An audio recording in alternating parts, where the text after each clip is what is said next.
So,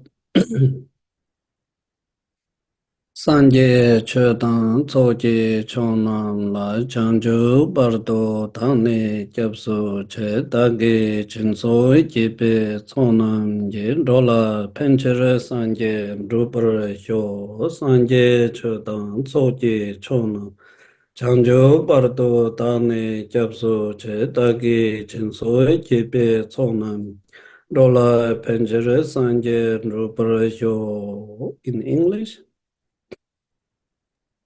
In the Buddha, Dharma, and the Sangha most excellent, I take refuge until enlightenment is reached.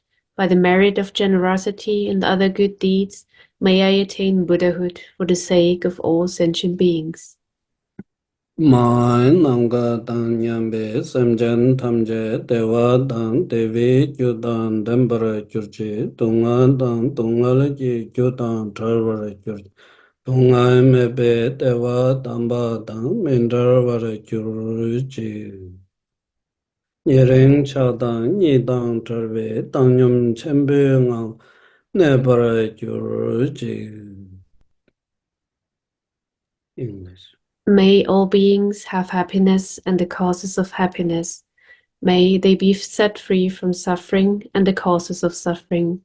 May they never be separated from the supreme happiness, which is without suffering. May they remain in the boundless equanimity, free from both attachment to close ones and rejection of others. Okay, that's it.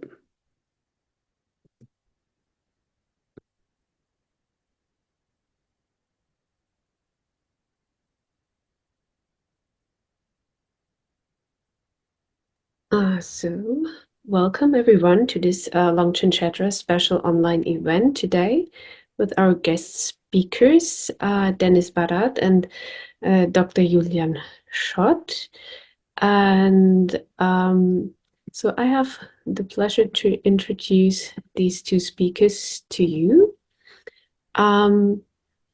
Denis Barát is from Slovakia, and he will talk about India at the time of the Buddha, the culture of the Greater Magadha, and he studied Indian and Tibetan studies at the Charles University in Prague and spent 1 year at the Rangjung Yeshe Institute. And in his academic life, he has focused on Indian Buddhism and narrative literature. And currently, he teaches ancient Indian history at the I cannot really pronounce this, I'm sorry, at the Masaryk University in Brno. I hope it was somehow close to what it should be. And then we have Dr. Julian Schott, and he will talk about the 3 Dharmacakras and give a brief overview of the context and the related doctrines.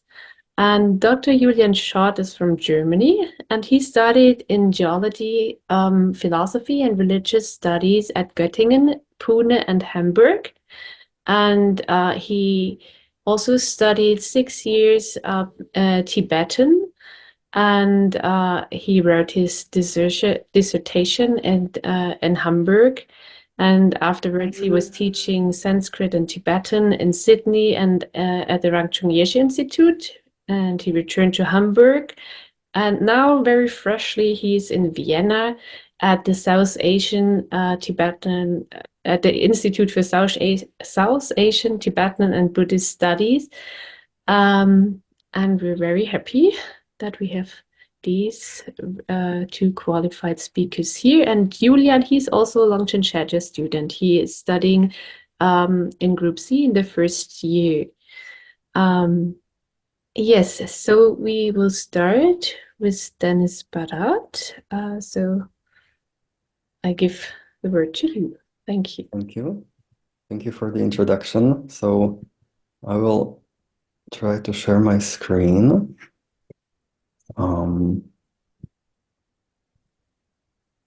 Okay. Maybe just a second.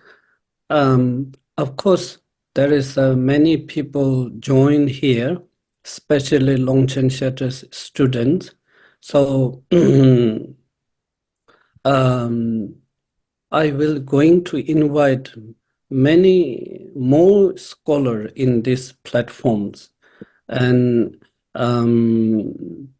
also our own students. There is a lot of also qualified different subject. They will also share, and also they will time to time they will also doing presentation on their subject.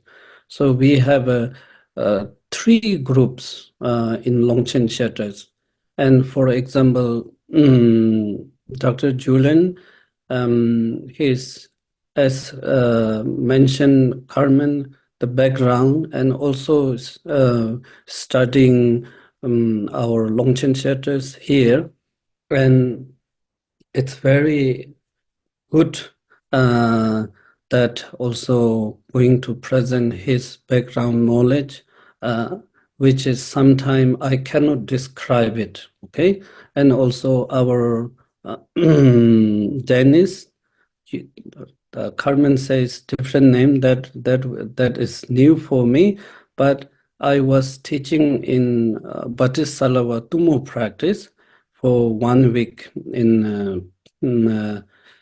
so he was practicing there at the same time translating to a local language, and I find out very knowledgeable, because when somebody translate to you, you can feel it how they translate, even though you don't understand. You feel it really. Then immediately I began to dig his background. I know very well Julian, but this time second time we met, so this time we have a great class, Tumo, Namche Tumo. And then I got more about his background, and immediately I invite him to speak here. So these are very important. They are bringing their knowledge and enjoy and learn this knowledge. And this is a great opportunity that I feel that our organizer are providing for all the students. Thank you. Thank you. So I will now share the screen. Oh, no, not this one. Oh, this one. Okay. So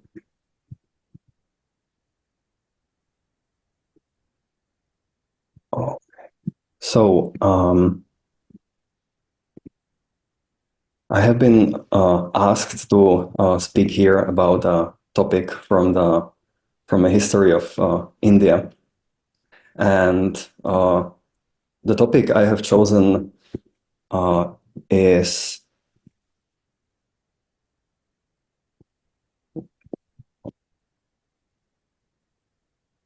I'm sorry, I have to figure out the screen sharing.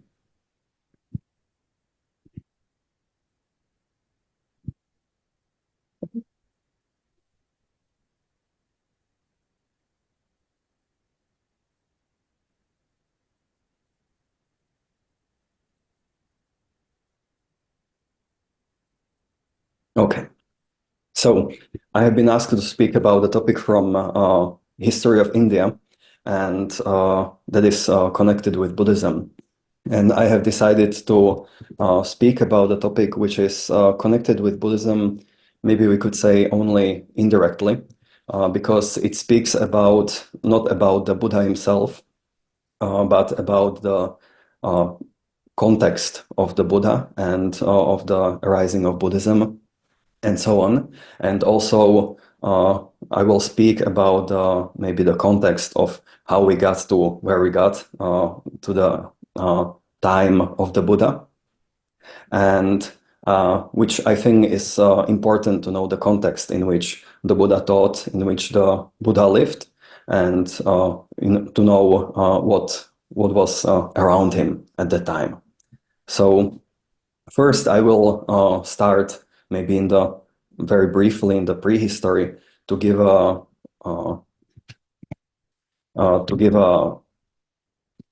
some background of how we got to the time where the Buddha was teaching in India. So so we can know how we got to the time of the Buddha. So we have very little information about this period. We do not have any direct findings, any historical sources, and so on. So we only have basically two sources of information, and those are either archaeological sources or textual sources. And both of these are not the best types of sources in this instance, especially because the Indo-Aryans, the people who settled northern India, at this point in time, it seems were pastoralists or nomadic or semi-nomadic, which is a type of culture which does not bring with itself the building of monuments or cities, which we could find in archaeological findings. And also the textual sources are not the best source because they are not primarily historical. So we have to engage in interpretation and know what is the historical root and what is not historical, what is mythological, for example. So what we can surmise is that the Indo-Aryans, the settlers of northern India, entered India around the 18th or 13th century BCE. And today we can know this also this time with a high degree of certainty thanks to genealogical studies. And after this time, after these Indo-Aryans came into India and settled in the area that is now Pakistan and northwestern India around Punjab, they also started to compose their religious texts, their ritual texts, the oldest portion of these religious texts, which we call Vedas, and the oldest portions of the so-called Rig Veda, which are hymns to deities and also hymns about different topics. So after the Indo-Aryans settled in this area, northwestern area, there was a very gradual eastward migration. The migration and the settling of northern India wasn't quick. It didn't happen within 1 or 2 generations. It happened over multiple centuries, so it was very slow. So from northwestern India, from today's Pakistan and Punjab and so on, the Indo-Aryans slowly moved closer to Ganga and Yamuna, the confluence of Ganga and Yamuna, and then east of the confluence to what is close to today's Bangladesh and so on. So also when they were settling northern India, they shifted from this pastoralist lifestyle, this more nomadic lifestyle, to a settled lifestyle. And the shift from a settled lifestyle slowly brought with itself development, which we called urbanization. And urbanization, to put it most simply, is the process where a population begins to form cities.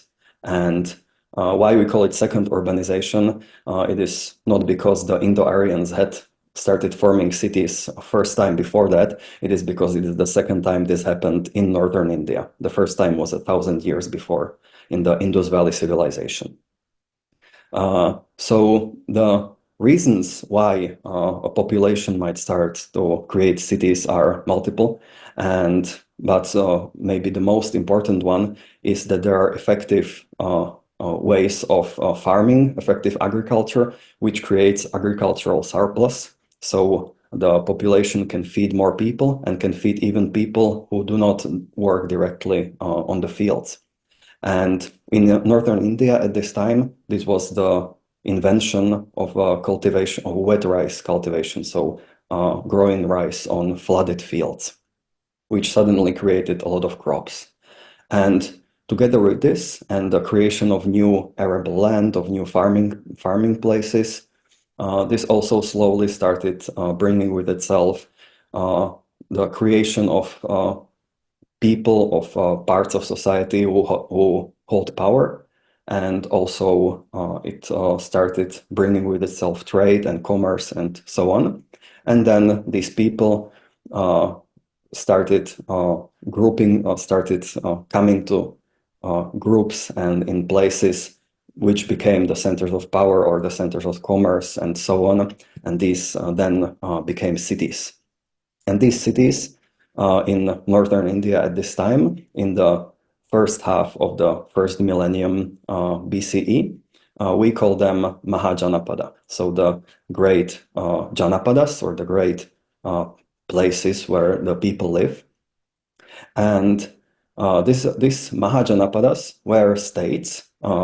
They usually were states where it was one city, and around the city there was rural land, and in the more important, in the larger Mahajanapadas, there could have been more than one city, and so on. So there's a traditional list that in northern India at this time there were 16 such Mahajanapadas, and we have this list from early Buddhist sources. And we can look already now at this map. So we see that the Mahajanapadas, the cities, were mostly in this area in northern India. And so here we have Indus, and also here we have Ganga and Yamuna and their confluence. And the area which we are focusing on right now is essentially this area. So it is the area with the Mahajanapadas of Kosala and Magadha.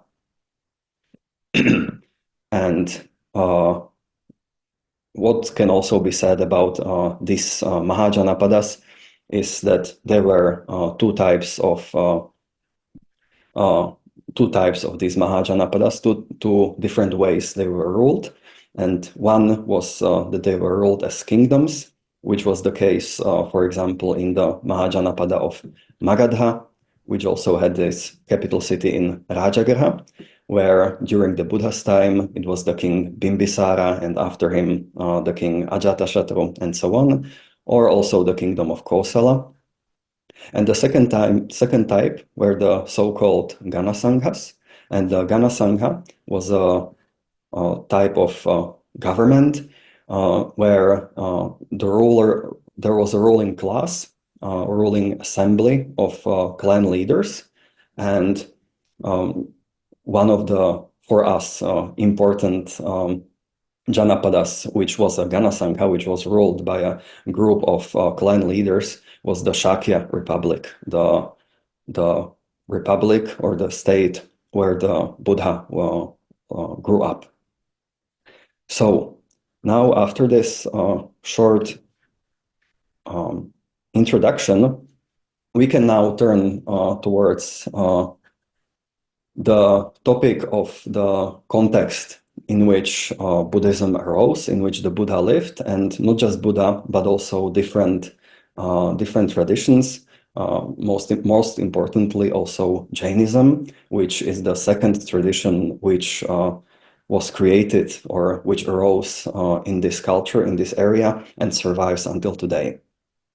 So to know, it is important to know what is the context of the Buddha, of the Buddha's teachings, and because then we can know what kind of ideas he and his students were interacting with, and which kinds of ideas he was maybe also addressing in his teachings. And the previous idea, or the idea that first arose also among Western scholars, was that at this time, so we are now speaking maybe about around the middle of the first millennium BCE, there was just one single culture in northern India. So the whole northern India, as we have it in this map, was just one culture. And this culture can be termed as Brahmanical. So we can, how do we define a Brahmanical society? So it is a society which is hierarchically stratified. So specifically, it is divided into four varnas, four groups of people, and one is born into their varna. And these four are the Brahmins, which are at the very top of the societal hierarchy, and then the Kshatriyas, who are supposed to occupy the roles of ruling and war and fighting and protecting and so on. And then the Vaishyas, who are the householders and who work on the fields or in commerce and so on. And then there are the Shudras, who are the servants. So this is one characteristic of a Brahmanical society, which is very strictly stratified, very strictly divided into these groups, into societal hierarchy. And as I already mentioned, one other characteristic is that Brahmins are at the very top of this societal hierarchy. They are the people who the others should respect the most. And then another important characteristic is the centrality of sacrifice. So at this time, in Brahmanical society, what was very important was a very complex sacrifice, very complex offering to the gods, which was done according to very strict rules that had to be followed to the letter. And moreover, these sacrifices had to be followed, had to be done, because if they were not done, then the world couldn't exist. They were important, so the world could continue to exist. And also, as Brahmins were the highest level of society, they also were those who were performing these sacrifices and who were holding this sacred tradition. And then, on the background of this kind of culture, it was thought of that Buddhism and also the other traditions like Jainism were a reaction against these Brahmins. They were a reaction against this rigid societal hierarchy and Brahmanical sacrifice and so on. So Buddhism was thought of as an ascetic or a very ethically oriented movement, a reformist movement, maybe even, in this Brahmanical environment. However, there are some problems with this idea. And these problems, we can say, I have here outlined three types of problems. And the first problem is the definition of so-called Aryavarta. So Aryavarta is the land of the Aryas, land of the noble. And in this context, the word Arya is not used as it is used in Buddhism for a realized being, but Arya refers to the higher levels of society, and especially to Brahmins who uphold the Vedic tradition, the Brahmanical tradition. As it is said in this ancient text, these people live in a certain area which was defined.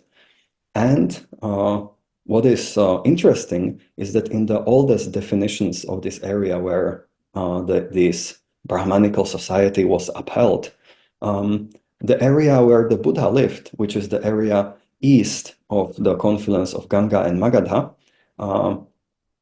it is not included in the definitions of this Aryavarta. So the earliest definition, one of the earliest definitions come, for example, from the famous grammarian Patanjali from the 2nd century BCE, who defines the western border of Aryavarta around the confluence of Ganga and Yamuna. So the area where the Buddha lived, the Shakya Republic, and so we can see on the map the kingdom of Kosala, and also Magadha, and the other places where the Buddha taught, are outside of this area. And so that is one point. And also we can look into the history after the Buddha and into the political history after the Buddha, where all the rulers of the kingdoms, of the larger kingdoms, and then an empire which arose in this area, which would be the first large kingdom of the Nandas, and then the empire of the Mauryas, to which also the very famous King Ashoka belonged. It seems that these kings did not pay much attention to Brahmins. It seems that they supported the ascetic traditions. They supported Buddhists, they supported Jains, and also the other traditions that arose in this area. So that is one problem with this idea that there was just a single Brahmanical culture that also the Buddha lived in.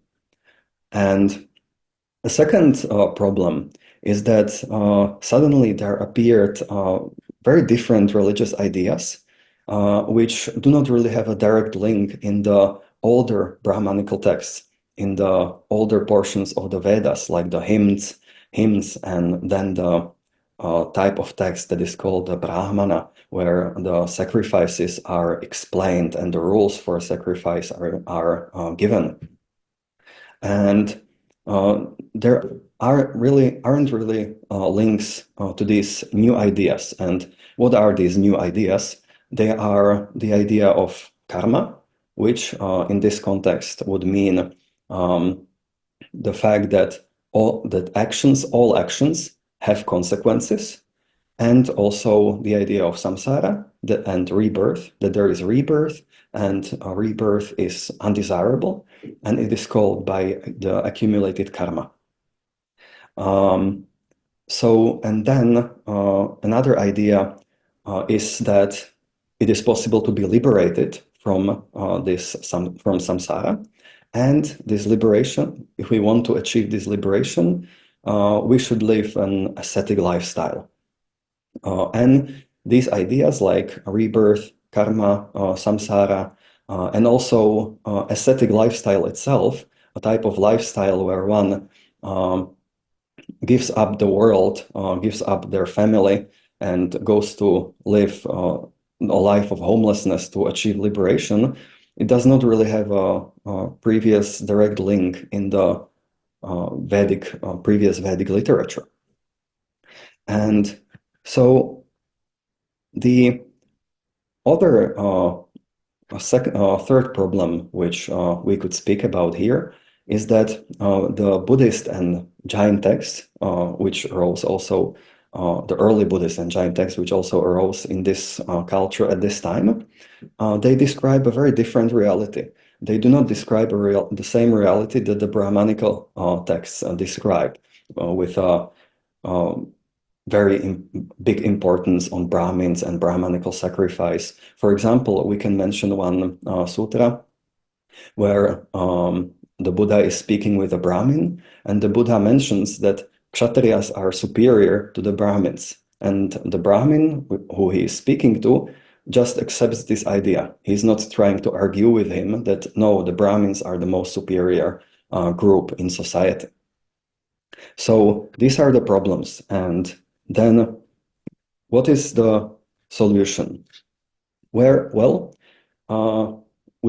could say that the Buddha certainly met with Brahmins in his life, but we can ask if these Brahmins were really followers of the Brahmanism we know, or if they were followers of some different tradition. And so the answer would be that it is very possible that there were two cultural spheres in northern India. And this was one cultural sphere in the northwest, which was a Brahmanical culture, as I have described it. And the other would be the culture of Greater Magadha, it is called Greater Magadha because the Mahajanapada of Magadha later became, which is located here, later became the most politically influential Mahajanapada of all of them. And this was a culture in the northeast. And in this northeastern culture, these Brahmanical ideas were not present or were not very common because they were created in the northwestern Brahmanical cultural sphere. And this idea that they were two cultural spheres in northern India, it has been alluded to by multiple scholars over the time. For example, it was mentioned also by Etienne Lamotte or Geoffrey Samuel and so on. But the first very rigorous argument for this was put forward by Johannes Bronkhorst in his book, which is also called Greater Magadha, which came out in 2007, and a lot of the ideas presented in this book I'm also presenting in this presentation. So if this is true, and it seems very likely that at least to some degree it is true that there were different cultural spheres in northern India, then it means that the Buddhist movement cannot really be regarded as a Protestant movement against these Brahmins. It is not a counter-reaction against their view of society. What seems more likely is that Buddhism and the Buddha's teachings arose in this culture of Greater Magadha, which where the ideas of samsara and karma and rebirth were accepted.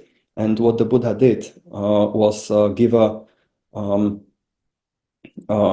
teaching on these ideas, and the Buddhist, we could say Buddhist interpretation of them, or maybe in this group we could say the correct interpretation of these ideas. And so then we can just very briefly say what are the sources of this culture of Greater Magadha. So there are no direct sources, of course, that say this is the culture of Greater Magadha, but we can surmise or we can interpret the mentions of which we can find in Buddhist texts and also in Jain texts and also in Brahmanical texts. And these Brahmanical texts are either rejecting these ideas explicitly or they are assimilating them. So we can see in the text that they are trying to fold these new ideas into the previous Vedic worldview. So, and then what are the specific characteristics of this culture in which also the Buddha taught? So I have already mentioned them briefly. So these would be mainly the three characteristics, that there is samsara and rebirth, so that there is a cyclical life that is undesirable. And this cyclical life, the samsara, is caused by karma, the accumulation of actions. And what is more, we can be liberated from this samsara. And how can we attain liberation from samsara? Well, there are two ways which probably these traditions in ancient Greater Magadha followed, and that is either asceticism, which would be these ascetics would perform asceticism in order to stop action. And stopping action would have two reasons, and that is not to create any more karma, because karma is furthers rebirth, or to also destroy already accumulated karma. And it is important to also say that it seems that all actions were thought of as creating karma. So not just volitional actions, not just good or bad actions, but even actions are as small as breathing were the causes of karma and which was the cause of the continuation of rebirth. That is why with asceticism, it was very important to stop all action. And then a second way of attaining liberation would be through wisdom, through identifying with a self or with a soul, which is not active, which does not have a part in this karma, and through the identification, through attaining this liberating wisdom that we are actually the self. These traditions in Greater Magadha taught that we can achieve liberation. And then there were definitely also traditions which combined these two methods. So they combined the need for the stopping of action and also gaining wisdom. And these ideas, of course, were definitely interpreted in different ways throughout the different traditions. But they are very general ideas. And also it is worth mentioning that the Buddha's explanation of these ideas seems to have been very new, and it changed it from the basics, mostly with the idea that not all actions create karma, and it is not necessary to stop all actions and to destroy all accumulated actions in order to achieve liberation. So these are the main specific characteristics. Then some other characteristics of this culture are the building of round burial mounds, which it seems was really done in this culture generally. And also in the ancient Brahmanical text, there are mentions of the evil people that live in the East who bury their dead in round burial mounds. And we also today know these round burial mounds as stupas, so as kind of things which are built for important people to commemorate them. So it seems that this was a general characteristic of Greater Magadha culture. And then another characteristic seems to be the idea of cyclic time.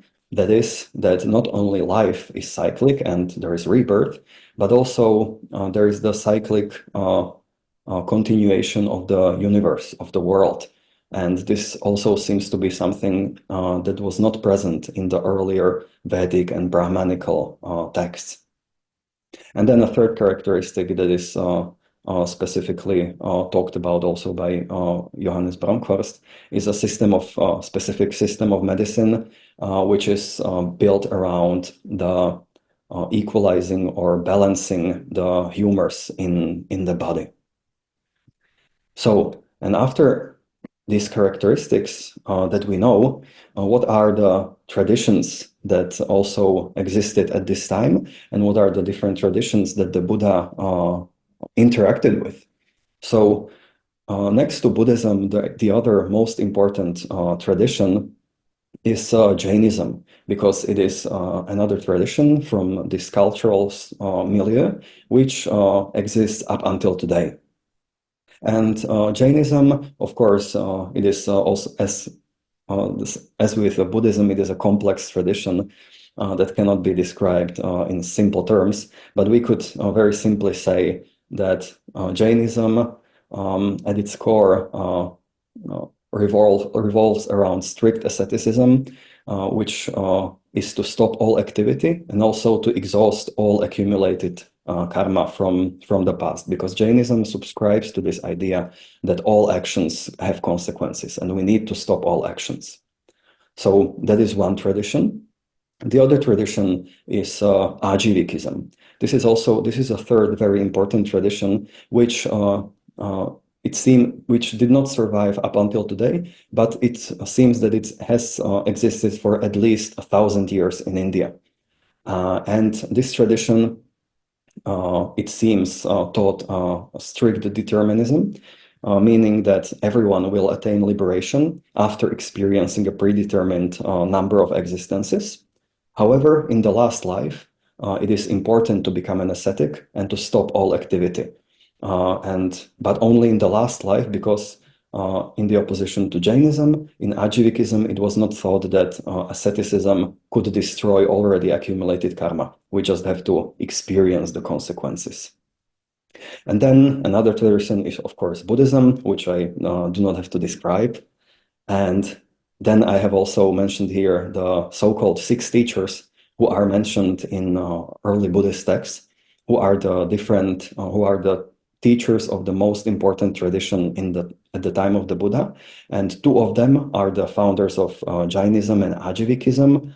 And then there were also teachers who taught that actions actually do not have any consequences. Then there was a teacher who taught nihilism or annihilationism, that after we die, we just die and everything ceases. And then there was a teacher who taught that everything is just composed of 7 elements and nothing exists. So everything is just the 7 elements. And even when they are grouped together, it is nothing more than these parts. And then there was also one teacher who taught complete skepticism, that we cannot make any judgment about the world. And so that is a very brief presentation of the cultural and religious cultural context in which Buddha arose.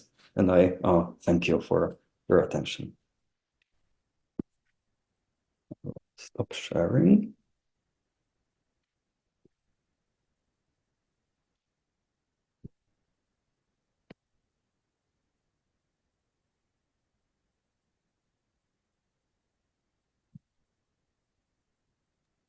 Thank you very much for this presentation. Are there any questions?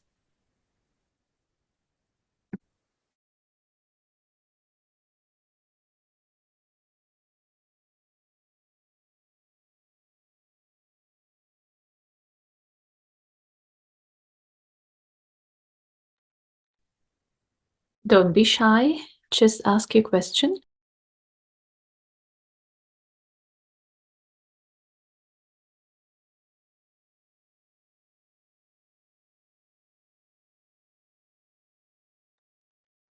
Maybe Julian has interesting questions. Let them, these two great scholars, this topic, let them discuss a little bit. I was not really prepared for Julian, this now. I think you are saying something, but it's Oh. unmute. Am I now unmuted? Yeah. Okay. Well, on the spot. Yeah. What should one say? But first of all, of course, thank you. It is good to know one's history, isn't it? Yeah. That's certainly true. And well, I suppose what I could say is more like an anecdote, maybe. But it seems that what happened at the time of the Buddha also happened again in the course of the development of Buddhist history. So you see, they didn't really wanted to invent the wheel anew.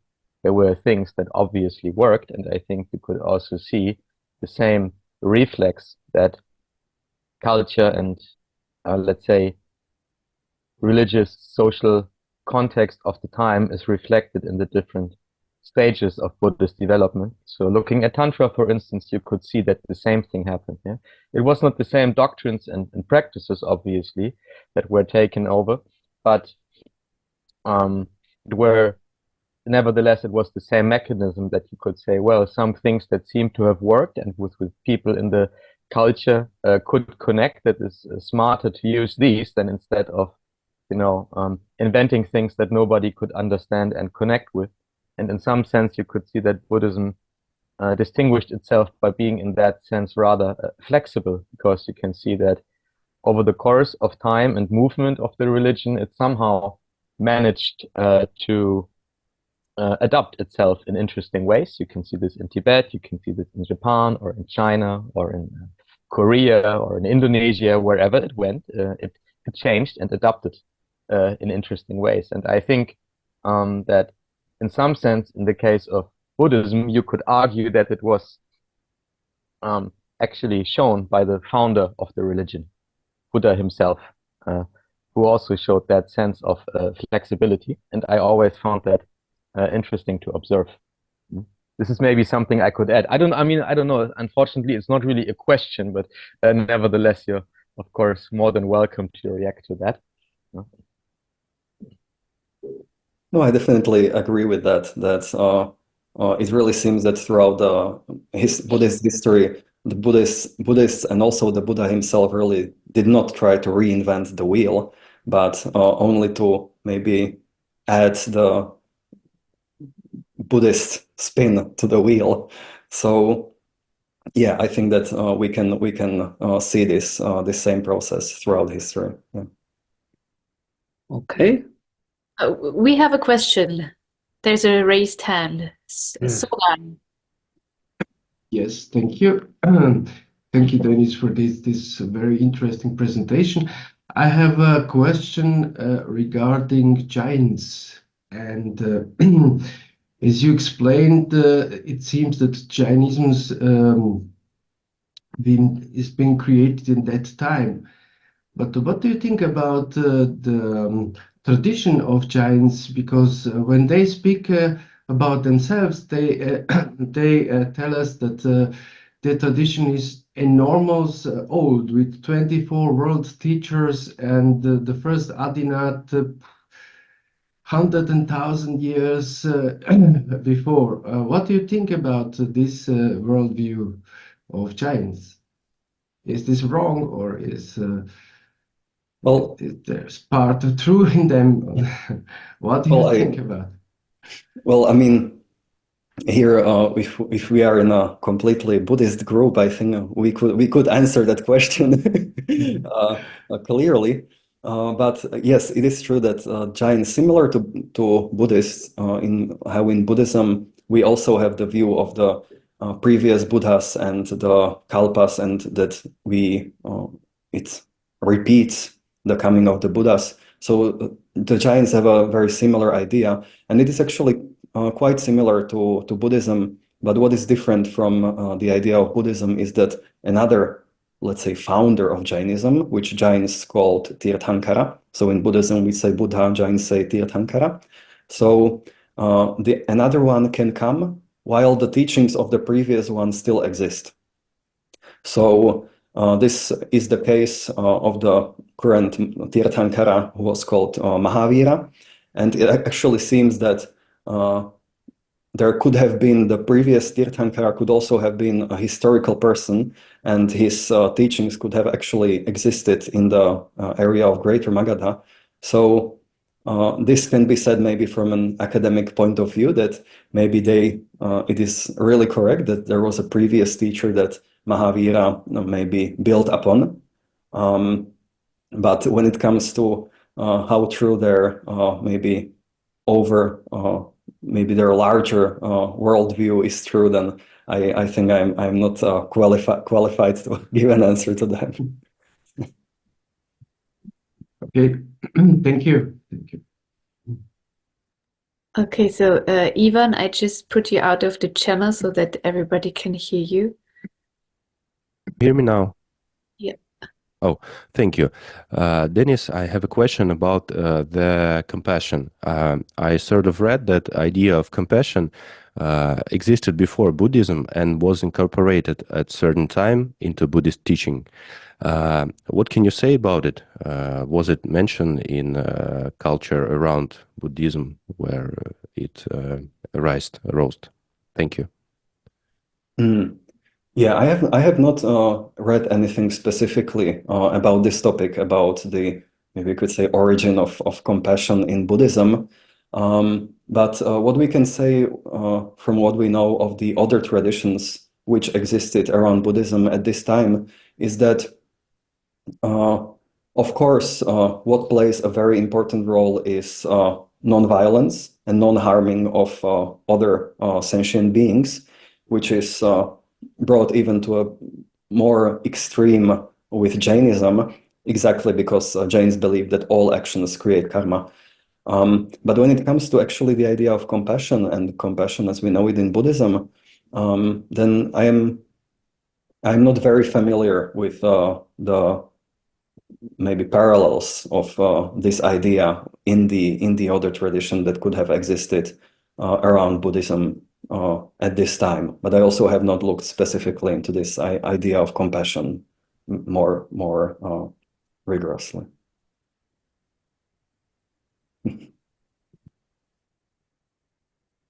Thank you. So there's another question in the chat. Could you name some literature on how do you pronounce this again? It's Ajivikism. Ajivikism, thank you. So some literature on Ajivikism, off the top of my head, I cannot remember. I know that there is a academic book that is specifically talks about Ajivikism, but I cannot really remember the author right now. But what we can say about the literature on Ajivikism is that no Ajivika texts have survived up until today. So we have no direct sources of Ajivika doctrines. And what we can know about them is only interpretations that come from Buddhists and Jains and others who tried to disprove their ideas. So maybe I could look later for the book, because I know it. I think I also have it as electronic, but I cannot remember. I'm sorry right now the title. Okay, thank you. There's one more raised hand. Eva? I have a stupid question. The Jainism teach about you can liberate your karma by no action. There is no teaching about Rigpa or natural mind. Is this true? Yes, it seems that in Jainism, wisdom was not thought of as liberating. So what was liberating in Jainism was the stopping of all actions. Okay, So, thank you.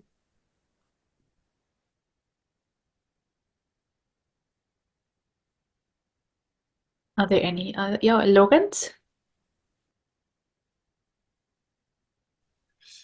I have a question concerning the historical context. So if I understood well, the Brahmin societies were mostly in the West. And in Greater Magadha, there were not these strict caste systems then. So where the levels of society were completely separated. Was this then finally one of the reasons why Buddha could become so famous? Because it was not so strict, because it was more mixed, the society, or how to say, more liberal? I mean, maybe we could say that that could have been one of the reasons why a Kshatriya could be regarded as a religious teacher, and he didn't have to be a Brahmin to be given sufficient respect. So perhaps yes, but I'm not sure if we could really, or maybe in comparison relatively to the very strict Varna society that we know, or caste society that we know later, we could relatively to this say that the culture of Greater Magadha could have been liberal, but also that does not mean that the idea of Varnas did not exist here, because they are mentioned many times in early Buddhist texts. So it is probable that they existed, but yes, they were not as strict. And also we could also say that at this time, maybe also in the Brahmanical society, the division of society was not that strict, because also from genetic studies, we know that a really strict division of society, where the members of the different Varnas couldn't marry or couldn't have children together. From genealogical studies, it seems that really became the norm only in the first half of the first millennium of our common era. So, yeah. Excuse me, Lawrence, can you repeat your question one more? It has been cut. I didn't hear it. Okay, I said maybe could this be one of the reasons that Buddha could become finally so famous, because in the Greater Magadha the society was not so strictly separated into castes. So to say that this was kind of a more liberal way to live, as the Brahmin society is more, to say, strict. And this was my question. Yes. Historically speaking, you do not know how many followers the Buddha actually had. Yeah, this you also should not forget, because it is relatively clear that Buddhism only became widespread during the Ashokan reign, and by that time Buddha was already dead. Yeah, so it is also quite likely that he actually only had little followers. And additionally to that, I mean, like comparatively little in comparison to when you say becoming really famous. Yeah, so that is really two different things. What does that mean? Yeah, maybe he was famous in, like his local kingdom, where maybe it was accepted that a Kshatriya rose to political power and simply became to be at the same social status than a Brahmin. Yeah? So that is also very conceivable. But the point is that you do not really know, and you also have to see that the only pictures of the historical Buddhas himself being painted, historically speaking, that a kingdom just meant, like basically a farmer who was very well off in comparison to the rest. Yeah. So I mean, bringing it in this picture into history, it is of course involves much less people. It is much less, let's say, looking much less spectacular than you might think about it. Yeah? From a modern perspective. Oh, yes. I was collecting a lot of this discussion. So, end of my time, I thought I will say some of my point. I think it's going to be so many things. So in between, I take a little time. So firstly, why Buddha came so famous in that time. So in Longchen Shedra, I was describing certain reason here, and I want to share some of this. In one of the Nagarjuna's Nagarjuna's text, prayer to the Buddhas, Kormu jikbi yuldu dunamdu tuba yulle jalla chapsalo. So Kormujik is around Saranath areas. So the prayer, it says, you went to Saranath and then you defeat all the internalism and nihilism teachers, then you are become the great winners. So that's how Nagarjuna expressed. So also Denis also mentioned about during the time there is 6 Buddhas. It's very much mentioned in the text. So now, first reason is Buddha is the princess, isn't prince or princess? Prince. Prince. So he did not hold this palace. He went to spiritual path. And then after that, he came to teach in society, but he didn't hold like this high positions. He went with.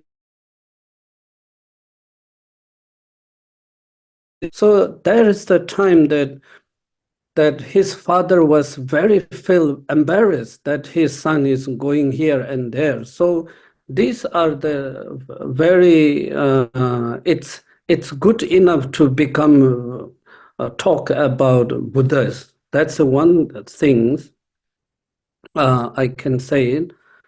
And second things, Denis described it about maybe Magadha, now you can say a lot of people, they know Bodh Gaya. So this area is Magadhas. So Magadhas, there is not much strict Brahmin culture. That's you describe in that way. But what I see is, for example, King Bimbisar and Ajatashatru. Bimbisar was his student, Ajatashatru his son after he become his student. They face very big issue that Buddha accept low caste.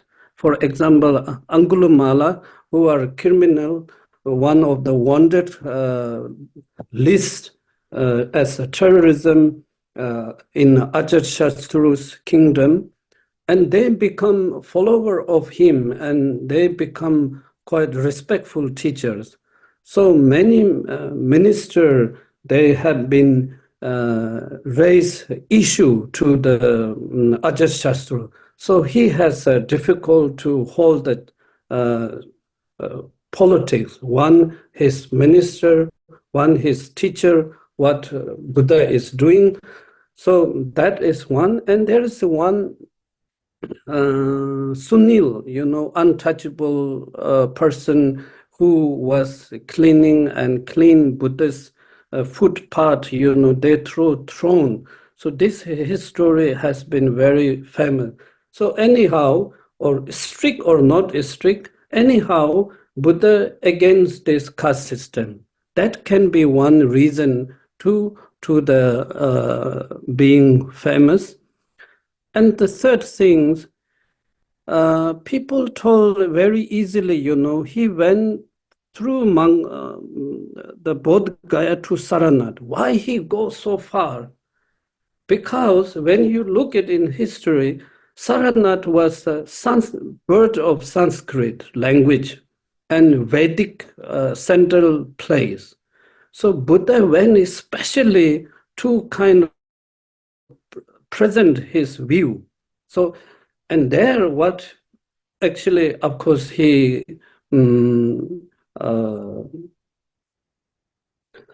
didn't accept or refuse these greater internalisms. So that can be one reason to being very famous. And that's one. And the student, I want to tell you, the 5 of his friends at that time, one is a scholar, one is philosopher. They have already their followers. Some they have 60, one of them have around 300. They have already their teachers. Then when they five people become the student of Buddha, immediately he has already in one session, one presentation, he has around 300 students immediately. So this can be elements, just I think can be elements to being famous and being developed immediately big groups. That's all. Thank you, Rinpoche. There was one other hand raised, I think by Marian Goldberg. Do you still want to ask your question, or was it answered already?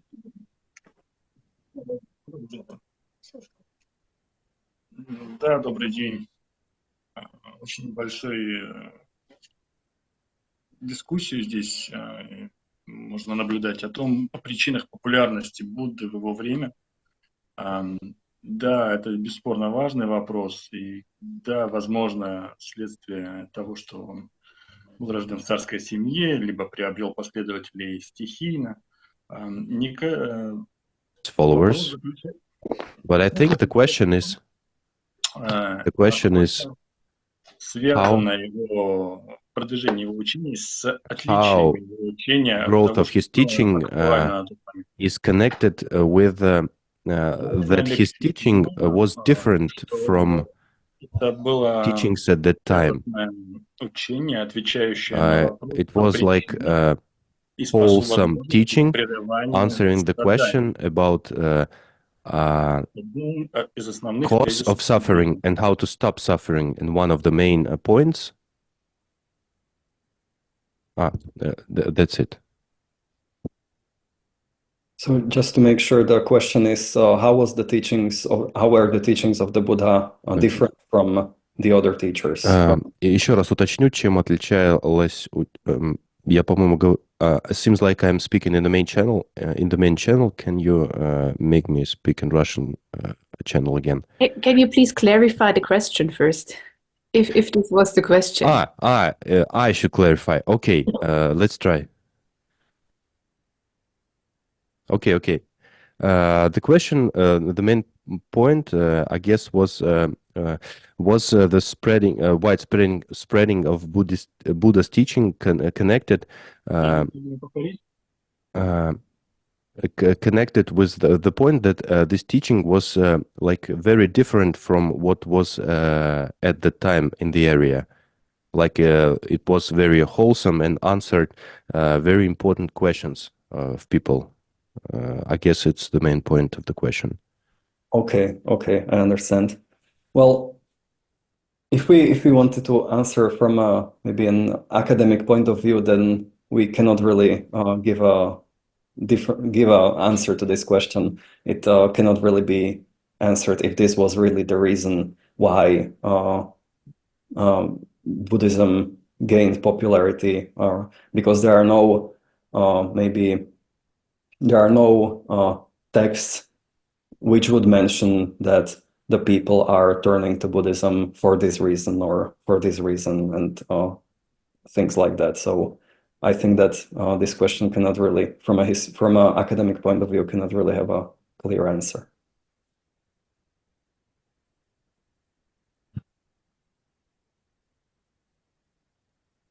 Thank you. Are there any other questions? Comments? Да, окей, спасибо большое. Я, в принципе, более развернуто спрашивал не только о причинах отличия, в том, что они заключались в отличии учения, только в том, действительно ли отличие учения было настолько радикальным, что могло быть причиной. Ну, окей, ладно. Ответа достаточно, спасибо. Okay, thank you. The answer is very, very good. Thank you. Denis, Kepar Pakto ha Goyebe. Kepar Pakto. Pakto. Kepar Pakbitoba, the one, the Sanjela Topa Chiyore, the Lopen Tupchen Tupche. Ha Goyebe, Kepar Pakto. That can be one element, how not all of that text, but he was Lopen Tupchen Tupche was before in Hindu spiritual teachers. After that, he became Buddhist, and he wrote these differences between Hindu and the Buddhist. So each shloka he based on he make it based on the Vedic or letter scriptural history and Buddhist view. He put it each shlokas. For example, why Brahman has 4 heads, and for example, and why Shiva has 3rd eyes. And then he very much compare. So this can be maybe something just to talk about how at that time Buddhists become in a famous topic, maybe. So do you know this text name? The Julian Schott in English? I actually do not know. No. Kepar Pakto. Julian? No, I'm not aware. I don't know. Oh, yeah. Have to look. No idea.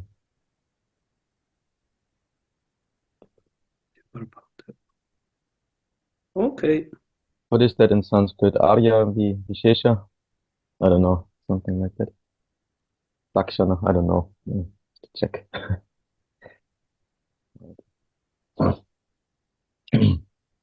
Okay, thank you very much for this wonderful questions.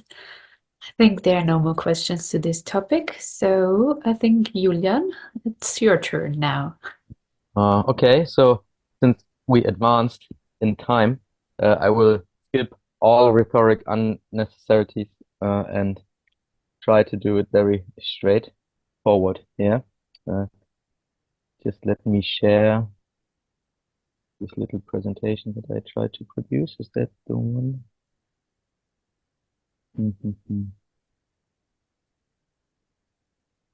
Here, maybe. Yeah, okay. Very good. I just have to use this control and shift. I think it does work. Doesn't it do it? First, I have to get back here. Boom. Check.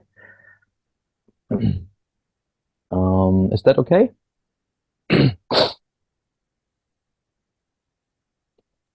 Yes. Does something happen? Yeah? Okay, good. Okay, fair enough. Yeah, we had this short chat with Rinpoche and asked to talk about these three turnings of the Dharma wheel, these three classical evolvement of the teachings. So very, very shortly. But I will try to connect some of the terminology, maybe with a couple of terminology that is connected to it, but that you might not always hear. Yeah, so to give some form of, if I just repeat what you already know, I could also simply not do it, and therefore I tried to give it at least some form of a spin that maybe carries some valid information. Yeah. So very shortly, the three turnings. Yeah. The three famous places. Yeah.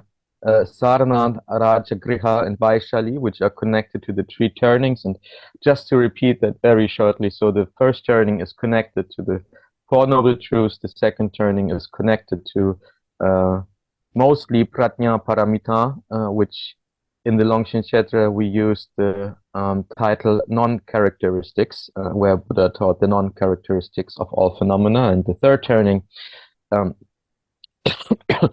is usually connected to, it's not as easy to pinpoint that to a specific literature, but you could say it is that people generally seem to connect it to something that they call Yogacara. Other name for Yogacara is Chittamatra, yeah, or Vinyapti Matra. This is all the different terms. Tibetan mostly Tsemtsam, yeah. So one of these schools that we also say is a philosophical school next to Madhyamaka and others, and also connected to this third turning is the Buddha nature theory, yeah, or Tathagata Garbha, or Buddha Garbha, or Buddha Dhatu, all these kinds of words that are usually used to refer to this third teaching. And in the Shedra, we call this distinguishing great clarity. And what I will try a little bit as I go along is to give you an overview not only of what that contains, but also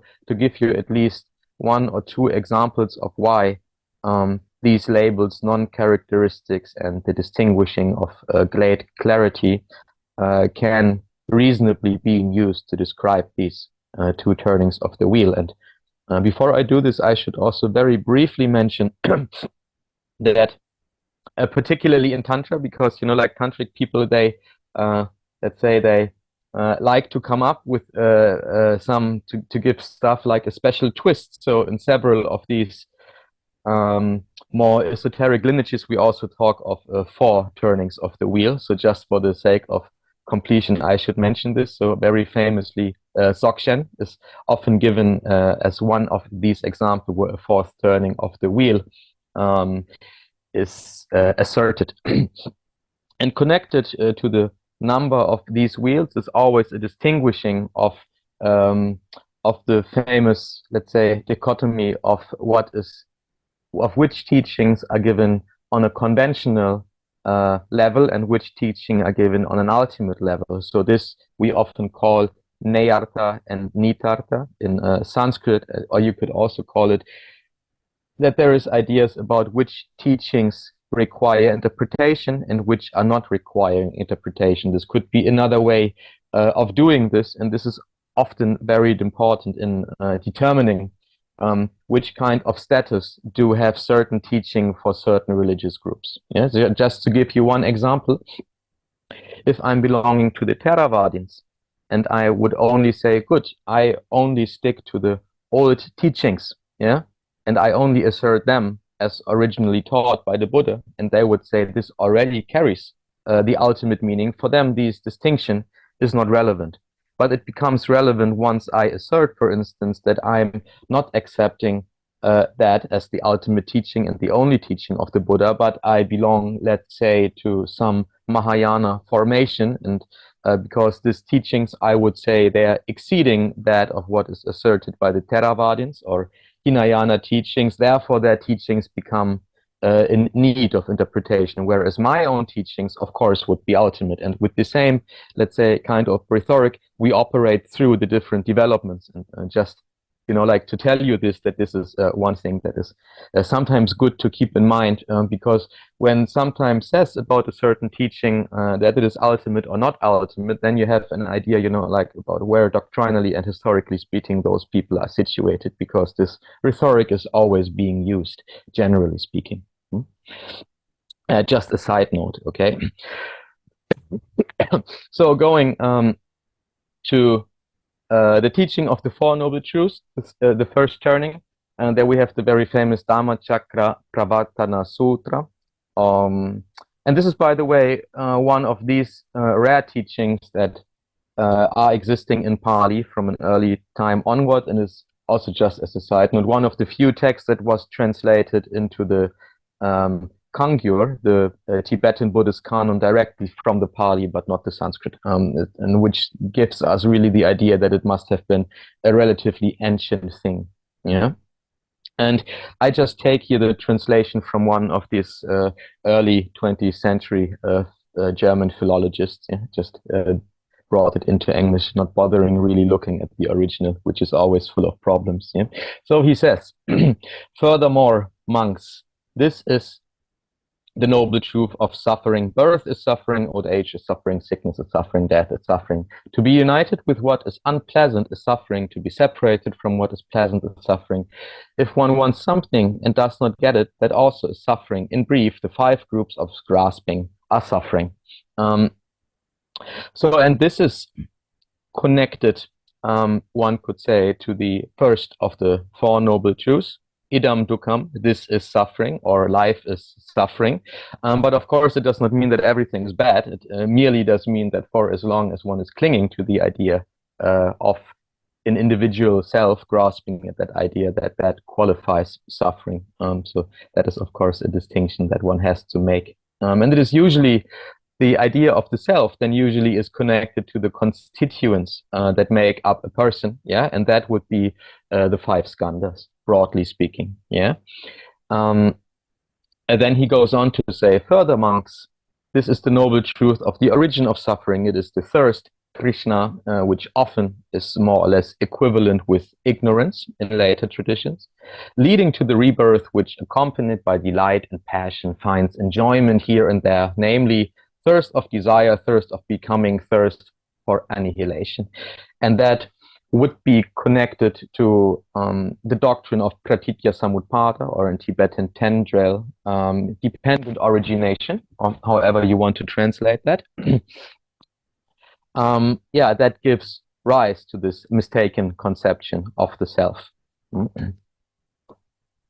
And the sutra, or the sutta, continues. Furthermore, monks, this is the noble truth of the cessation of suffering. It is the cessation of thirst through complete passionlessness, giving up, refusing emancipation, and not holding on to it. the equivalent of which is clearly nirvana. This can be the only equivalent that we can find, which is constituting the third noble truth. Furthermore, monks, this is the noble truth of the way leading to the cessation of suffering. It is the noble truth, eightfold path, namely right view, right thought, right speech, right conduct, right livelihood, right striving, right mindfulness, and right concentration. The noble eightfold path. That is I think this is the shortest definition in a sermon that was given in one of the probably earliest sources that we have. It might be nice to just read it out for oneself. These translations are actually relatively straightforward, and they are not even as repetitive as some of the other things. I mean, like Pratnya Paramita in 100,000 lines is basically unbearable. Yeah, it's just too long. It's too repetitive. Nobody can deal with that, but that's like relatively straightforward and actually quite nice. So that is the short summary of it. Which is, I think, good to bear in mind. Yeah.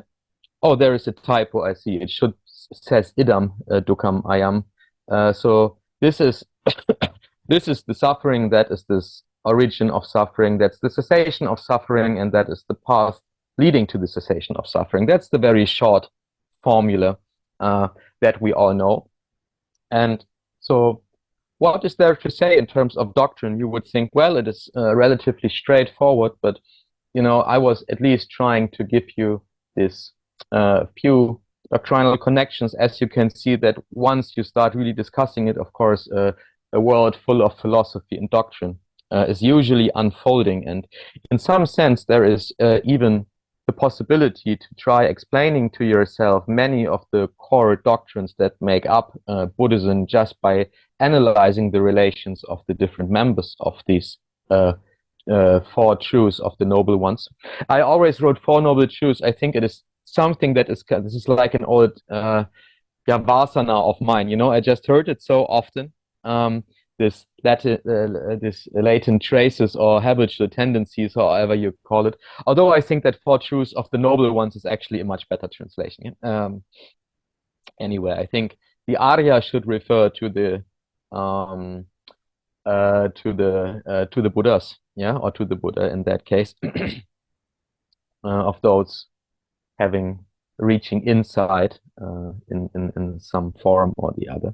Yeah, of course you can say that the truths themselves are also noble, but I really think that that to dissolve the compound in the sense of the four truths of the noble one actually makes much better sense. Okay, fair enough. But you can see, yeah, I'm caught in my own, you know, in my own bad habits. Yeah, difficult to break through from that. So how does it then work to categorize these four noble truths in terms of explaining philosophy?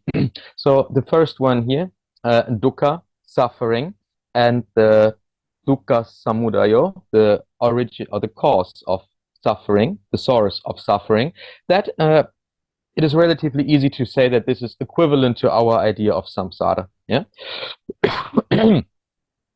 And the same for the second layer, truths number 3 and number 4, the cessation of suffering and the path that leads to that, which would be equivalent to nirvana. And already, as you can see, is that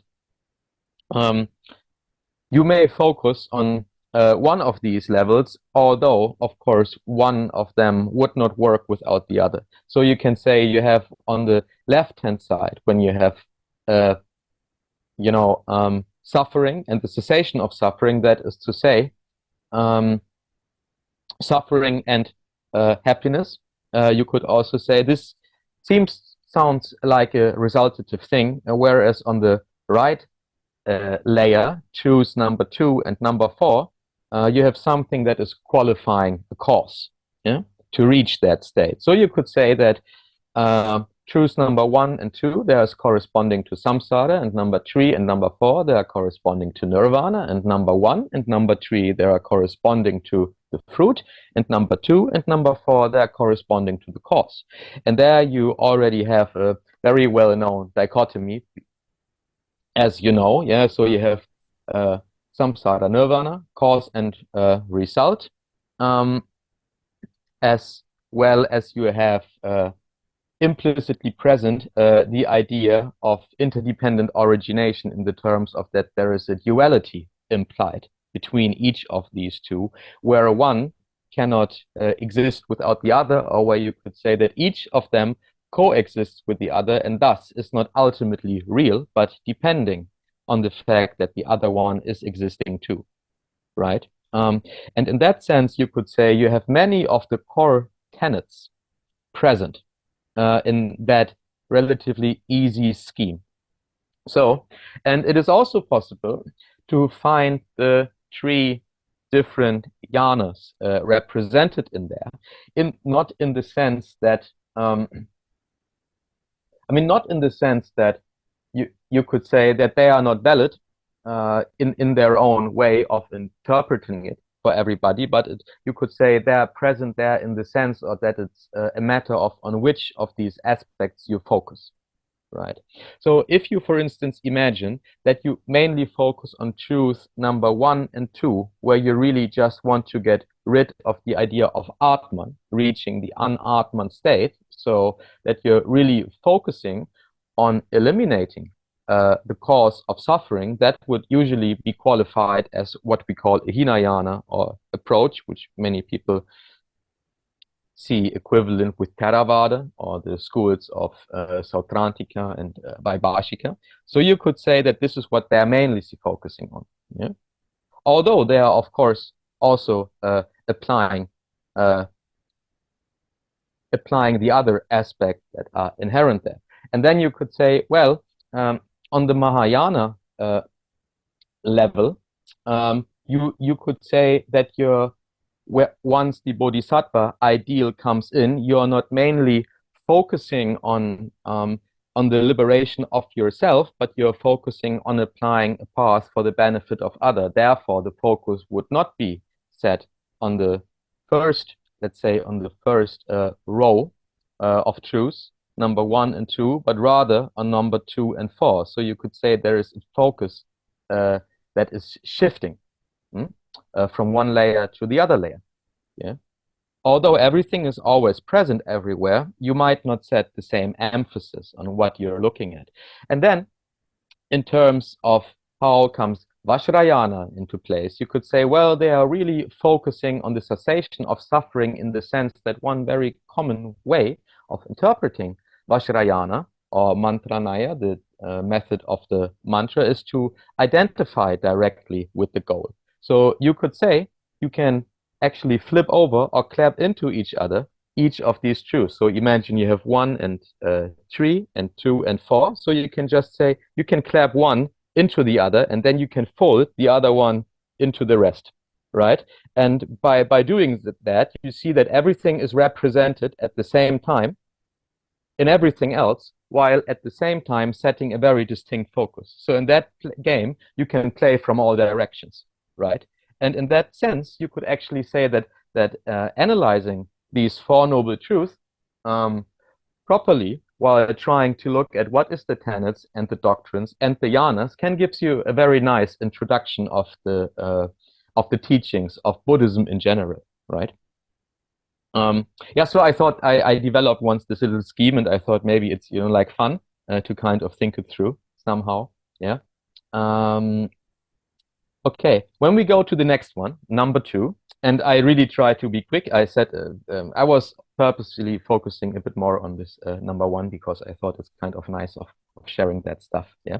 Okay, so number 1 is usually associated with Prajna Paramita.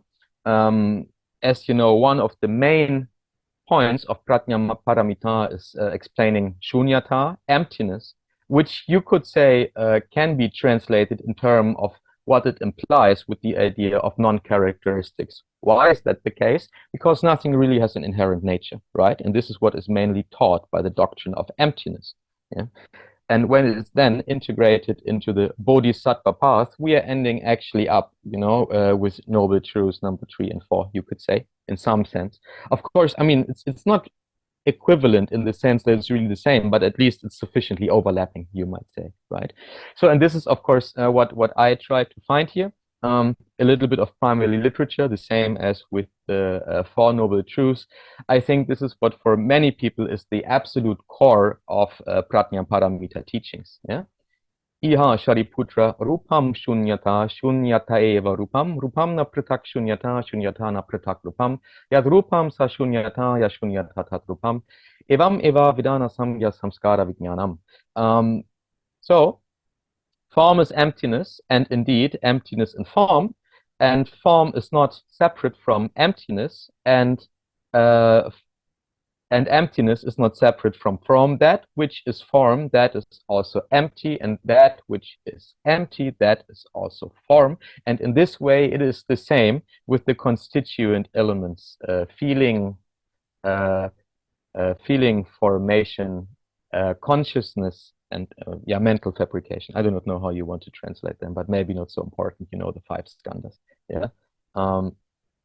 And he is listing here only Vedana, Samkhya, Samskara, Vijnana, because Rupa is already the first of the 5 skandhas. Yeah. So you can say that each of the constituents that make us up and by means of which we perceive the world, they are empty in the sense that they are coexisting with emptiness, and they are qualified by emptiness, and yet there is appearance. So nothing really ultimately exists. Therefore, it does lack any inherent quality. Yeah, there is the teaching of non-characteristics.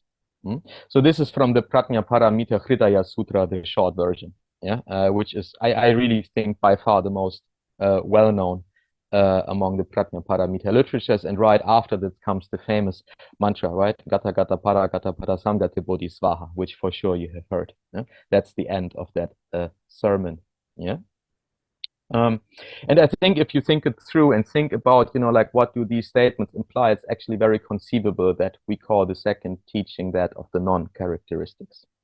Although it does not really account, of course, for the Bodhisattva ideal and the Bodhisattva path, but that's probably okay if we mainly focus, let's say, on the doctrine that is being taught here. And of course, you know, whatever is included in all of this teaching is of course not only Prajnaparamita, although even that is of course a massive text corpus, but many other sutras. So going to the third, there is also just like one short example. The third teaching, which is connected to the Yogacara or Chittamatra, and at the same time the Tathagata Garbha, that is usually considered the third teaching, and the most famous one, which is by many people considered the first Yogacara teaching, is contained in the so-called Arya Sandhi Nirmochana Sutra. Maybe you have heard it. Other people also say it's the Samadhi Raja way. That is a little bit disputed, but many people agree on this. And what is taught there is what usually is asserted classical Yogacara doctrine. That is to say, the 8 consciousnesses, most importantly, the teaching of Alaya Vijnana, which we call the stored consciousness, and also the idea that ultimately everything that we perceive is merely consciousness or merely mind, vinyapti matra, yeah? Or you can also say, instead of merely consciousness, you can also say merely mind, yeah, chitta matra. That is also okay. So there is various terms to designate this. So what does that mean? And why is it a development, you could say, of the Prajnaparamita literature? Because the idea here is that you do not fall into a wrong sense of nihilism by not correctly applying the idea of non-characteristics. Because there is an underlying substratum, namely the mind and the potential of the mind, with which you can develop that essence. And in that sense, you could say what you're doing is you're asserting a form of ultimate view, in which you assert on the one hand that there is mind and that you can perceive things, but what you perceive is at the same time still not having any real inherent truth to it. And therefore, you could call it distinguishing great clarity. Why? Because it distinguishes between what is right and what is wrong, but it is clear because the mind, in fact, is active. Yeah, there is not just a dumb blank state, but there is a sort of, you could say, luminosity. Yeah, some people also call it chitta prabhasvara. Yeah, so there is a luminosity of the mind in the sense that it has the power to perceive, and you cannot determine anything else that the mind is there and is being active, yet lacking all kinds of qualities and characteristics that you cannot analyze it in any way whatsoever. So, and that is the first part. The second part that is associated to it, that is the Tathagata Garbha, this theory. And I think you all have heard probably sufficiently enough about that theory of Buddha nature. So at least to give you like a very few ideas about what it means. So Garbha, in fact, means womb. Yeah, most originally Garbha means womb. So the womb of the Tathagata, or the embryo of the Tathagata, which then people, of course, say means something like the essence of a Tathagata. And the question here, of course, is that is a, let's say, it's a linguistic problem a little bit, and this is actually has posed many issues with regard to what Tathagata actually means, how it's supposed to be grammatically understood. Yeah, and people are still debating this wildly, I'd say. And one of these interpretations, for instance, regards the fact if it is a so-called, if this compound actually is a noun or an adjective. If it's an adjective, it means that it's pertaining to a quality that describes people. And that means that, you know, theoretically, most of the people should have it. When it's just a noun, it could say, okay, there exists such a thing, but not necessarily everybody needs to have it. Yeah. And there is already like one, at least doctrinally and historically speaking, it is by no means the case that everybody accepted that theory. To many people, it's coming very shocking, but there were a lot of great philosophers who did not accept that theory. And this mainly depends on how they interpret the word in the given context and what it actually refers to, and whether the recipients is basically beings or whether it's, let's say, an intellectual concept that by no means need to be applied to all forms of life and to everybody. So that is, at least historically speaking, an interesting thing, that it's not necessarily the case that this was asserted, because some uphold the theory that there is people who are simply incapable of ever becoming a stream, a so-called stream enterer. Yeah, that they are simply lost. You know, there were actually thinkers who said, okay, some people are just lost. Yeah, and this is not something, of course, that is being taught here or in the context of Tibetan Buddhism, but nevertheless, these theories existed. Yeah, and they were quite strong with, yeah, some very famous authors, such as, for instance, Ratnakara Shanti, you know, like one of the great abbots of Vikramashila, who wrote one of the most famous commentaries on the Hevashra Tantra, and also the standard textbook on poetry for Tibetans. He, for instance, did not accept the Tathagata Garbha theory. Yeah? So it was also in later tantric circles with quite prominent people, you could see that this is one of, let's say, the most debated and shakiest doctrines in that sense. So, and last but not least, we're closing with the very small very small thing that some people are also not aware of, a tiny thing, Tathagata. The word Tathagata, which is actually very nice. I do not know if you had thought about it, but I thought when we are at least talking about the compound for a very short moment, we can also analyze it completely. So the first part, of course, the Garbha, wound, essence, or having the essence or realm or state of nature. There is all of these different possibilities of how you render it, where you can see actually the range of possibilities, and the range of possibilities also showing you about let's say, that kind of unclear state of affairs, in the sense that it's not totally clear to everybody what that actually means. Yeah.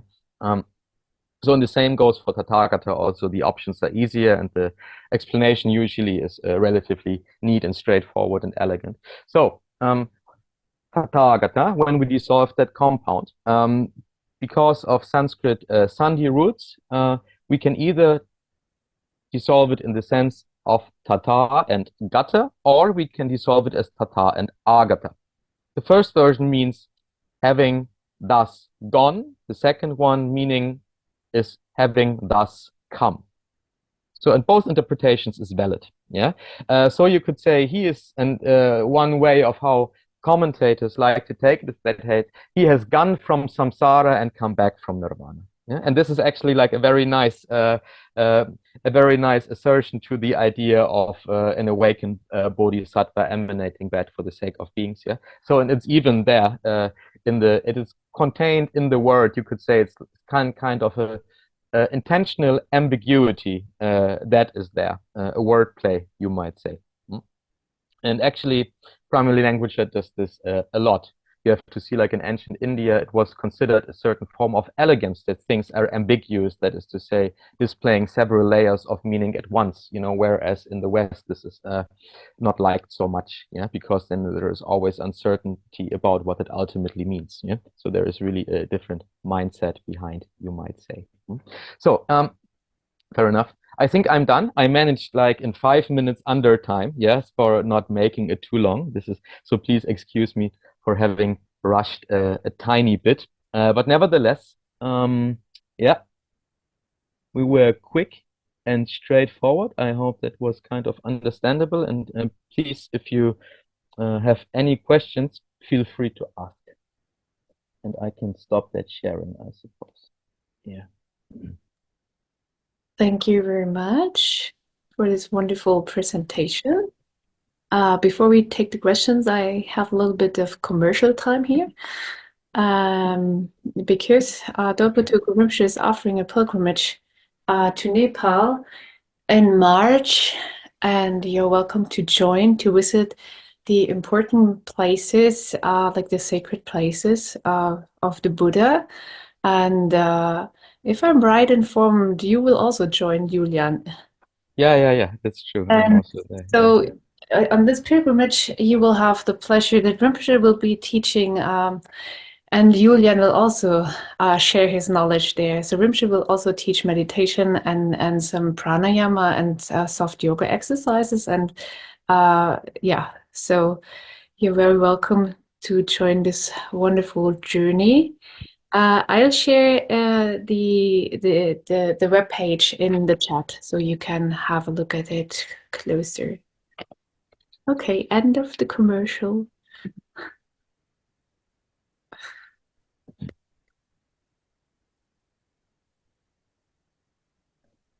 As it usually is, when people do not ask questions, it was either totally clear or total disaster. Or the time is just, you know, issue. So are there any questions?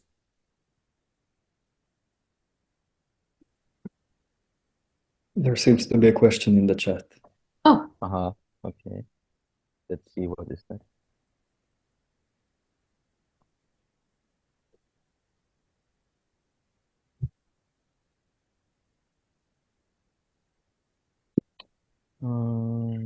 Okay. So where does it start? Maybe only really the last one here. Yeah, Tathagata could also be connected to Paragata and Pratnya Paramita. Well, difficult to say. Yeah, I suppose the question means that the compound is connected to the idea of that mantra. Yeah, sure. I mean, in some sense, yes. It says gone beyond, completely gone beyond to the other side, right? So yes, having thus gone could be taken as a short formula that in essence talks more or less about the same thing. Although perhaps there are many contexts in where that not work, yeah, depending where you are. But let's say at least when you're within this Pratnya Paramita literature, probably yes. Although I do not remember that the term Tathagata is ever being used there. But that's a different question, I guess.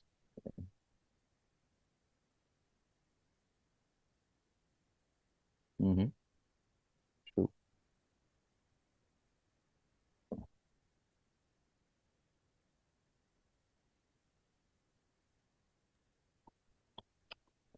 No other questions?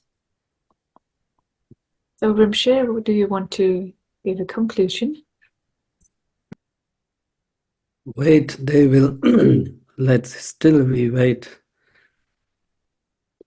Do we have a time, or we are finishing Yeah. our? We are all already late. Okay. Okay, so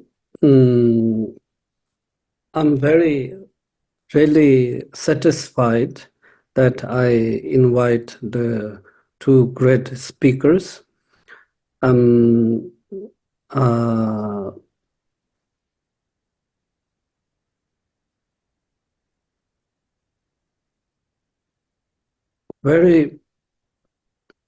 We have in Buddhist or in the text,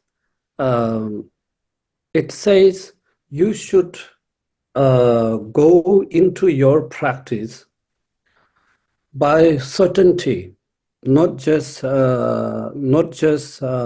blind faith, and how to develop your certainties. Or if you don't have any idea about Buddha and Buddha's teaching and practice, then you should get certainty, not just jumping there, not just connecting there to develop certainties. And if you have that, you should develop more. Then now it comes, then how we generate that certainties. And then two things. It says, if you don't explain the history, then people get doubtful. So, and also, you see, whenever you read sutras, and it begins with the history, where Buddha taught, and which place, and how, and which groups. So always begin with the sutras. Sutra are begin with the history.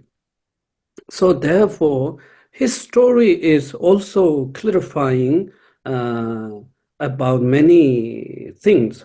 Therefore, history is one of the elements to get the how to call certainties. And then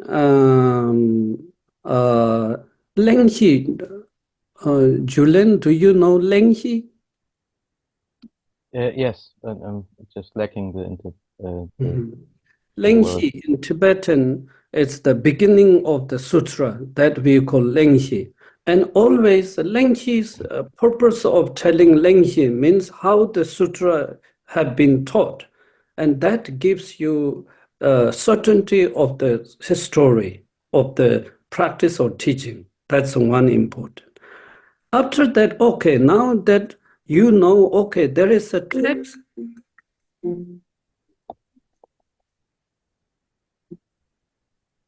There is a text that you have a doubtful. Is it from Buddha's teaching or is it from different founder of religions? When you have a doubtful, and there to give certainty is, it depends on the history. Okay. And after that, you clarify the historical point of view, you have a knowledge, but then this, which comes historically proved by Buddha's teachings, for example, and that teaching is relevant or not. So is it good to practice or not? To get certainty for that questions, then you have to use the logic. So reasons. So these two are very important things.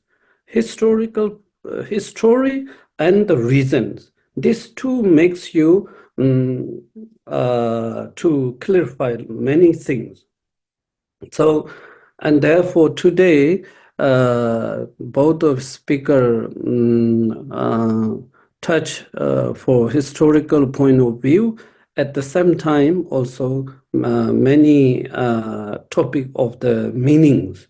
So the story talks, lets history reflect a lot of the teachings, and teaching also very often reflect history. So that has been today here. And now my point here, all, it's option for us that we can collect their what they gave source, and then we can research. And my point of view first about the Denis topic,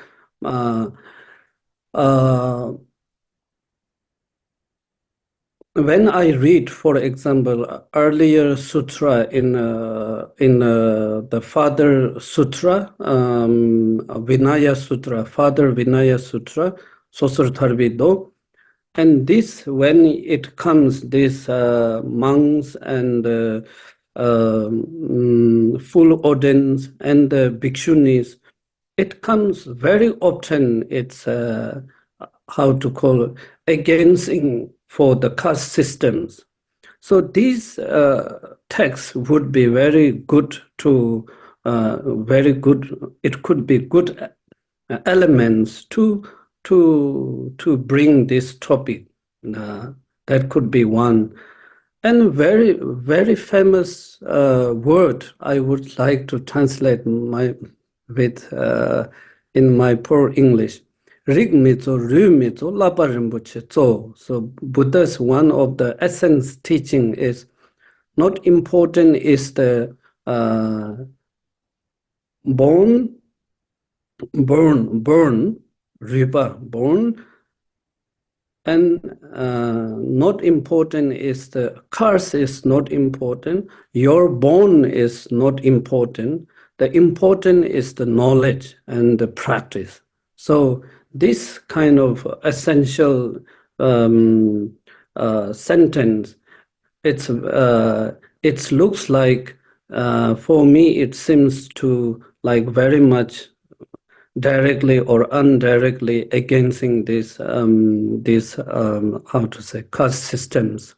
And there is a very Pali, also in Pali, and we have a very much famous history about the Sunil. Okay, so just maybe next time we can research that.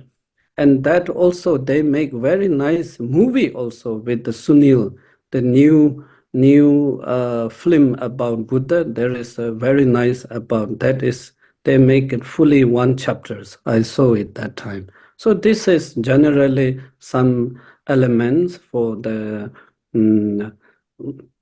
which Dennis give wonderful topic. You can collect this, then you will get your own idea. That's it. And the second part about the three Dharma wheels, it has been also great lecture. And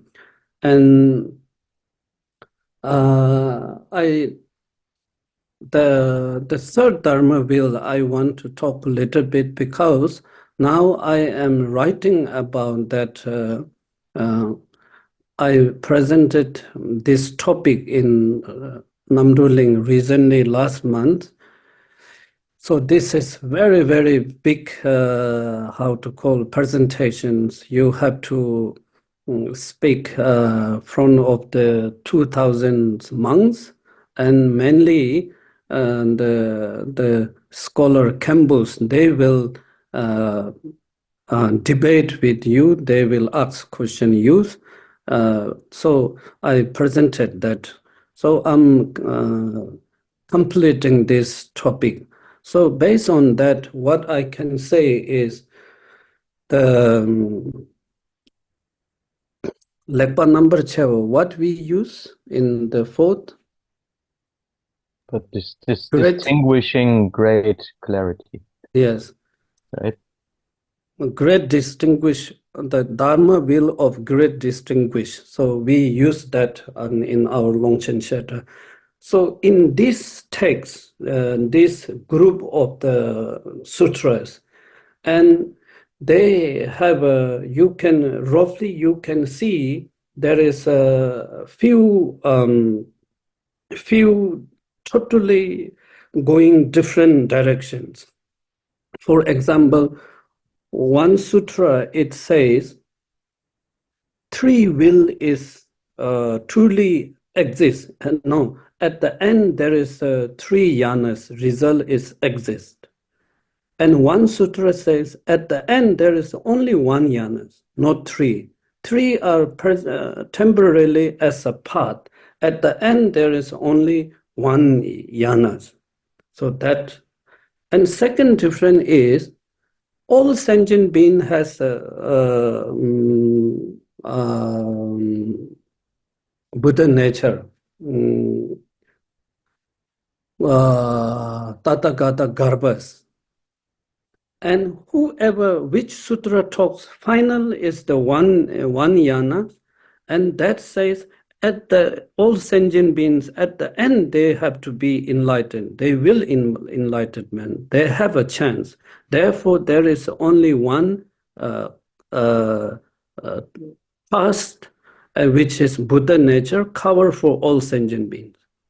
And one sutra they said naturally in a sentient being, among the sentient being, some they have a Buddha nature, some they don't have it. So two, again there is two. And also emptiness, when they explain emptiness, one they said all phenomena are not emptiness. This is Trangden, how to say Trangden? Ngeden and infinitive meaning or Yeah, I don't know, ultimate meaning maybe, or how do they say definitive meaning? I guess. definitive. Yeah. Eva, Trangden and Ngeden. I think we said provisional meaning Oh and yeah, Okay. professional meanings. So other one, ultimate. ultimate meaning and provisional meaning. So one sutra says that all phenomena, which is saying all phenomena are empty, and that is professional. What is it? Provisional.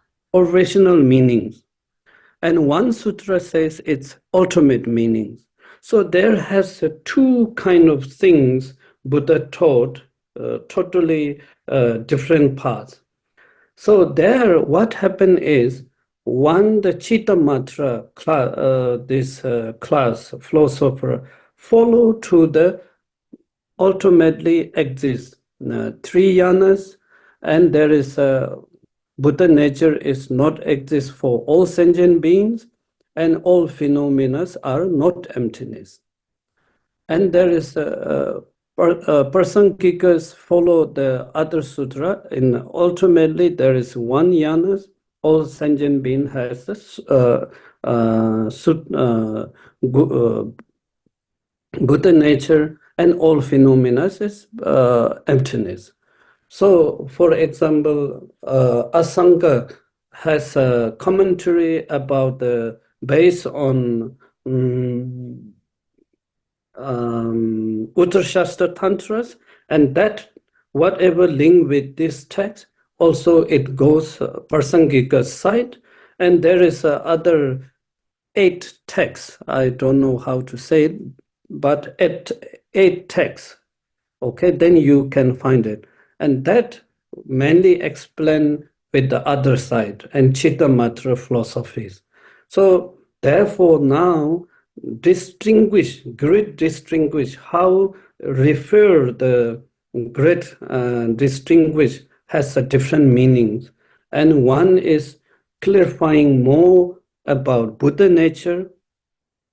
At the Chittamatra, it says distinguish great distinguish means which one is emptiness, which one is not emptiness. It's clarifying with the three topics. Okay, so three topics. I'm saying here you will get it right the terminology, or the Longchen Shedra student know. We learn about the Chittamatra philosophy. So they said all phenomena is not empty, and do you know the three in Chittamatra, three big great, or if whoever remember, please help me. There's English term. Kuntak Xiangwang Yongzhup.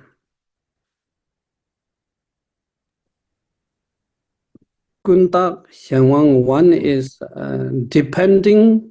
The We features call of them three natures, no? Commonly, Yeah. This is three svabhava is the term, and usually it's like we call them three natures. I mean, mostly I did. Three characteristics, three Okay. nature, three characteristics.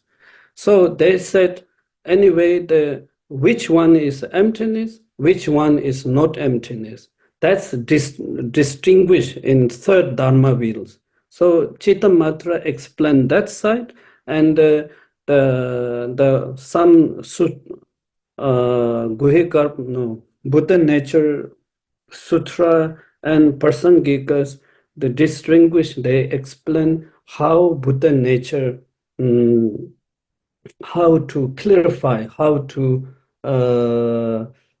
brought that topic widely. So that's the meaning of distinguish. So that's some I want to share with you. I've founded this, and then finally in the future, someone, I hope someone translated that, and then see we again. Okay, that's it.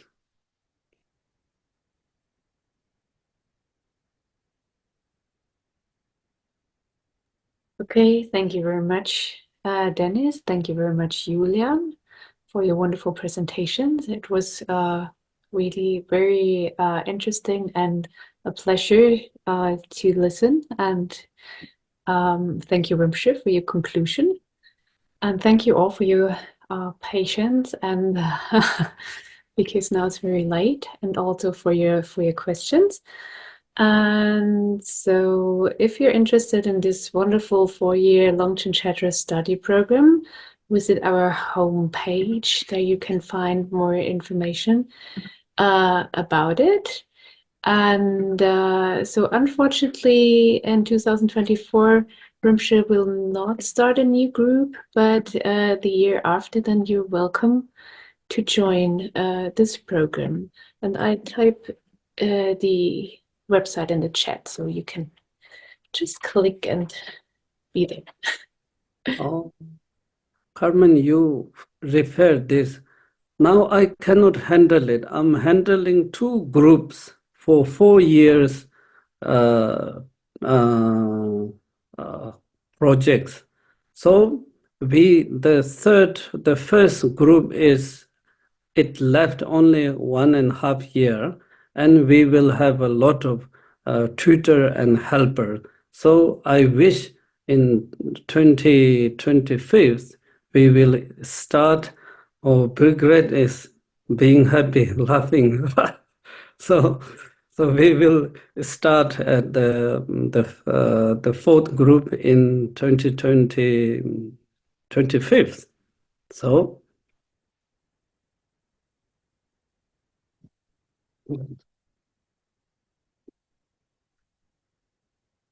education.